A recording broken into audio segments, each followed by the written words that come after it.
Hello မင်္ဂလာပါနော် Aesthetic Channel နဲ့ပြန်လည်ကြိုဆိုပါရစေဒီနေ့မှလည်းချာပိုက်3ပိုက်လေးလုပ်ပေးထားပါတယ် Okay အဲ့ဒီမှာလည်းအဲ့လိုပဲပေါ့ဒီနေ့အတွက်ကတော့ဒီတန်းက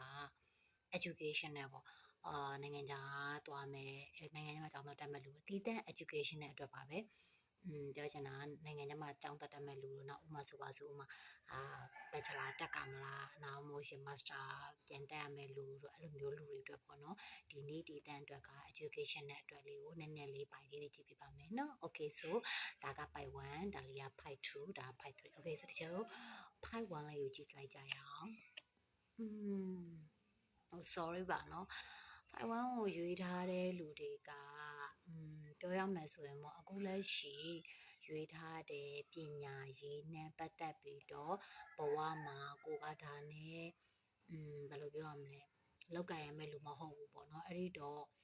ဒီလမ်းကြောင်းကိုမတက်ဘဲနဲ့တခြားလမ်းကြောင်းကိုတခြားသင်တန်းတစ်ခုကိုပြန်လေပြီးရွေးချယ်တာပို့ပြီးတော့အဆင်ပြေမယ်လို့တော့ပြတယ်ပေါ့နော်ဒါတွေကလည်း pre-trip ပဲဖြစ်တဲ့အတွက်ကြောင့်မလို့တကယ်လို့ကိုယ်နဲ့တင့်တော်လို့ရှိရင်ယူလို့ရပါတယ်မတင့်တော်လို့ရှိရင်လည်းမယူလို့ရပါတယ်เนาะအဲ့လိုမျိုးအရင်ကြီး serious တွေတော့ထားဖို့မလိုပါဘူးเนาะ okay အဲဆိုရင်ဒီပိုင်1ကိုယူထားတယ်ကိုယ့်ရဲ့ education နဲ့အကြောင်းအရာဆိုရင်တော့ကိုယ်နဲ့ဒီလုပ်ငန်းဆောင်တာကိုဒီတက်မဲ့ပညာရေးချင်းလေးကကိုယ်နဲ့ကိုက်ညီမှုမရှိသေးပါဘူးเนาะ okay ဆိုဒါဆိုရင်ဆရာမတို့ဒီ5 2လေးကိုယူလိုက်ရအောင်okay ဒီပိုက်2မှာဘာမြင်ရလဲဆိုတော့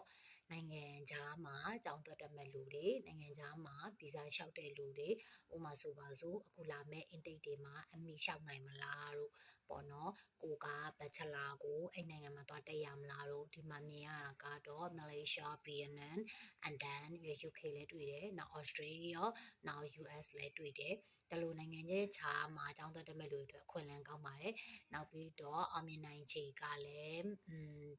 ဆရာမမြင်ရဆိုရင်တော့အရင်များပါတယ်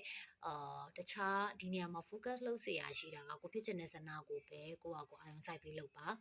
နောက်တခြားပြောတဲ့အကြားစကားတွေကိုတိတ်ပြီးအာရုံမထည့်ပါနဲ့ကိုသွားမဲ့နိုင်ငံကိုလုပ်မယ့်စာကိုလုပ်ငန်းဆောင်တာကိုလုတ်ပြီးရက်သားနဲ့ဖြစ်နေတဲ့လူတွေရှေ့ဆက်သွားပါနောက်ဒီပိုက်တူကိုရွေးထားတဲ့လူတွေကလည်းအခုဆရာမပြောရတယ်ကိုက်ညီမှုရှိရဆိုလို့ရှိရင်ဆက်လုပ်ပါဆက်သွားပါအောင်မြင်ပါမယ်နော် Okay ဆိုပိုက်3လေးကိုကြည့်လိုက်ရအောင်ဆိုတော့က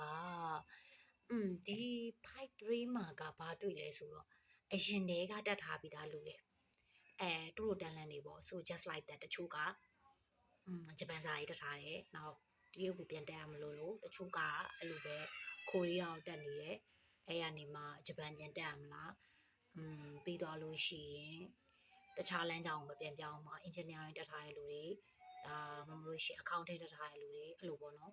ကိုလုံနေတဲ့ဟာတွေတူတူတန်းတန်းမပြီးသွားဘူးကွာပြောချင်တာကဂျပန်ဆိုလည်းဂျပန်စာဘာသာရဲ့မှာအပြည့်ပြီးသွားတာမရှိဘူး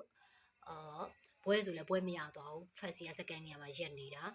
တချို့ LCCI ဆိုလည်းအဲ့လိုပဲ level 1 2မှာရက်နေတာကိုယ့် milestone ပေါ့ကိုရောက်ရမဲ့ဥစ္စာအတိအကျက